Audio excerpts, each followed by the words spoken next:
ఈ మంతంతా కార్తీక మాసం చేసుకుంటాం కదండీ! కార్తీక మాసంలో చాలామంది బియ్యపిండి ప్రమిదలతో అయితే దీపారాజన చేస్తారు.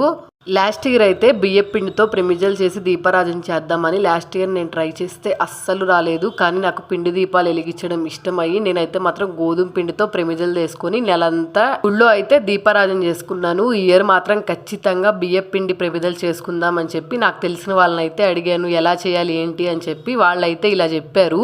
ఫస్ట్ ఒక ప్లేట్ తీసుకొని అందులోకి 1 కప్పు బియ్యపిండి, అలాగే కొంచెం బెల్లము, తర్వాత ఒక 2 టేబుల్ స్పూన్ దాకా ఆవు నెయ్యి, అలాగే మనం పిండి ఇట్లా కలుపుకోవడానికి ఆవు పాలే యూజ్ చేయాలి, వేరే ఏమి యూజ్ చేయకూడదు.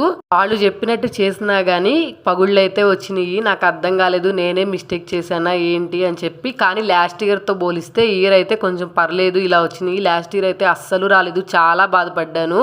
ఈ బియ్యపిండి ప్రమిదలు ఎలా చేయాలని కూడా నేను గుడికి వచ్చి రోజు దీపాలు వెలిగిస్తారు కదా వాళ్ళని అయితే అడిగాను. నేను ఎంత చేస్తున్నా కానీ రావట్లేదు, ఎలా చేస్తే వస్తాయని చెప్పి. ఇలా చేస్తే వస్తాయని చెప్పారు. కొంచెం పర్లేదు, అక్కడక్కడ పగుళ్ళు వచ్చినాయి. పాలతో అయితే కవర్ చేశాను. గంధం కుంకుమ పెట్టుకొని ఈరోజు దీపారాజన అయితే పిండి ప్రమిదలతో చేశాను.